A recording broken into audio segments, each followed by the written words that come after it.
こんにちは、隙間のリリーです。目で読むためのハワイ語ミニ講座、よろしくお願いします。今日は、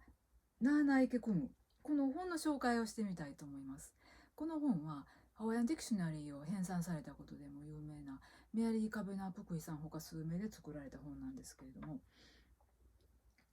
このタイトルのナーナイケクム、この意味はですね、イケクム、クムを見ようと。ナーナーっていうのは見るという意味なんですけれども、イケよりもナーナーの方がしっかり見る、対象を意識的に見る、See じゃなくてルックの意味合いがあるのがナーナーです。そしてその見ようとしているそのクムっていうのは何かというと、クムっていうと先生っていう意味で使われることが多かったりしますが、君の幹もクムですし、あとオリジンですね。ずっと遡っていて、起源に遡っていく、どんどん掘り下げていくようなところで見つかってくるもの、そういう意味合いでこのナーナイケクムのクムは使われています。でこの本はどういう本かというと、ハワイ文化を深く知るために、そのオリジンに遡っていくためにたくさんのキーワードを取り上げていて、そのキーワードを手がかりにハワイ文化を探っていくと、そういう内容の本になっています。例えば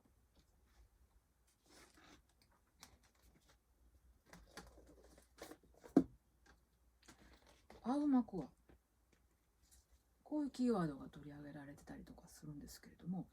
アウマクアっていうのはよく家族の守り神的な意味合いで使われる言葉ですね。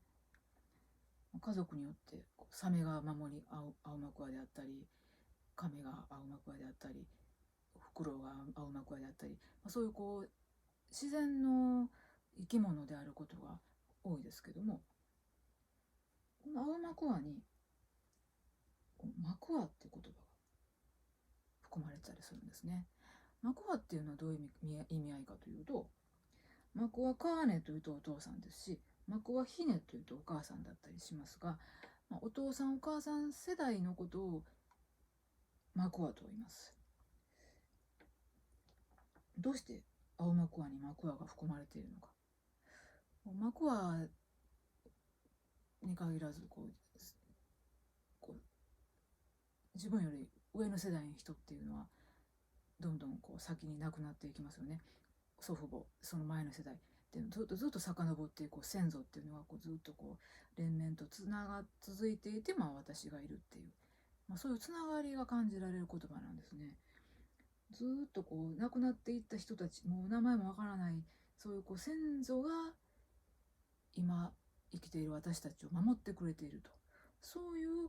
守り神がマクワなんですね。なのでそこに自分より上の世代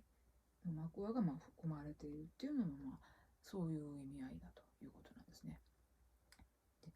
青マクワよりももっともっと遡って、ある家族の守り神という異常の存在になったものはどういうか。アクアと呼ばれます。ハワイの四大神なんかがその典型例だったりするんですけれども、現在はアクアがキリスト教の神、唯一神の意味合いでも使われるんですが、そもそも元々のハワイ語の意味ではアクアは一つではなくて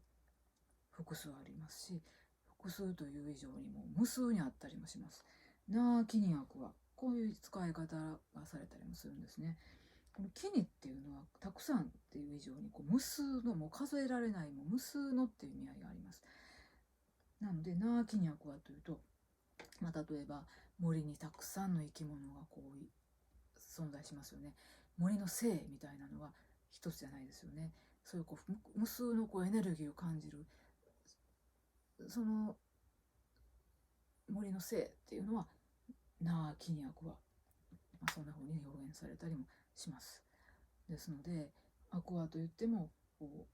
大文字で唯一神って使われるアクアとナーキニアクアなんて使われるハワイ語的なアクアとは随分違うんですよね。その辺を、そういうところをいろんなキーワードでアプローチしているのがこのナーナイケクムです。この本を読むのも非常に勉強になるんですが、日頃辞書を引く時もですね、単にその知りたい言葉の意味を一対一で対応させるだけではなくて、その単語の元々の意味はどういうところにあって、だから今こういうふうに使われてるんだっていうところを、辞書でも結構丁寧に辞書を読むとそのあたりも分かってきたりします。あとその言葉の前後を見たりとかですね。是非辞書を引く時もその辺のところを意識するといいんじゃないかなと思います。目で読むためのハワイ語ミニ講座終わります。